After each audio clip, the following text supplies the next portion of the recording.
According to analysts, certainly, and what's been said about it, it's been exceptionally successful. And the reason is that President Obama was not just out to try to do substantive policy, but he was out to do public diplomacy as well, to rescue America's standing in the world. And this is something that is very much backed by the majority of American voters back here, that they wanted to see America's standing in the world lifted after those 8 years of the Bush administration, particularly in the Muslim world, where even in strong allies like Turkey, there was deep unpopularity about the Iraq war and about the whole way the Bush administration's policies were shaped in the war on terror paradigm.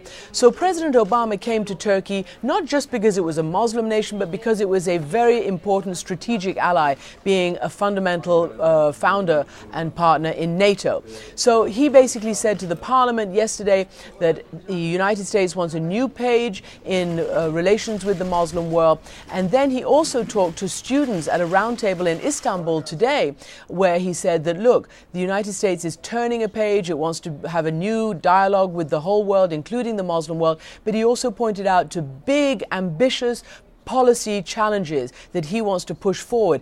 For instance, reinvigorating the Middle East peace process, starting dialogue and engagement with Iran, reducing nuclear weapons proliferation, all sorts of things like that, not to mention getting a grip on climate change and capping carbon emissions. And he said that, look, many people say I'm taking too much on, but I'm not naive. If we don't try and reach high, we will make no progress. So that was his point. So then, looking at his trip in its entirety, he spent such a short amount of time in each place over the course of this week-long trip, Christian. Do you think that he will have been able to do much more than simply press the flesh with world leaders?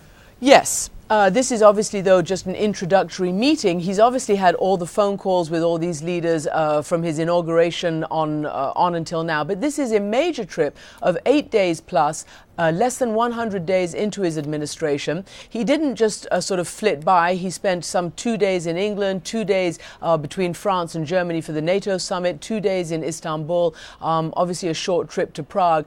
But he made some substantive, he staked out some substantive policy markers. And he also pointed out, I think, that this was a change of administration and a change of policy.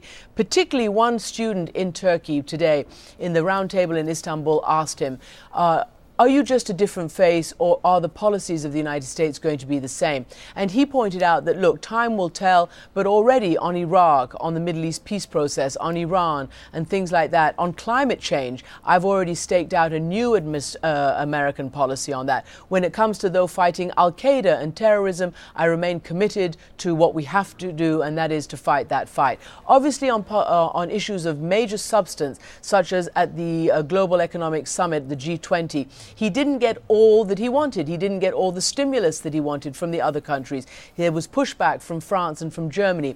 But they did get some agreement on regulating tax havens and other such issues. On Afghanistan, he did not get all the troops that he wanted. He can't yet convince Europe and other NATO allies to persuade their people that Afghanistan poses a threat to them as well if terrorism is allowed to flourish again there.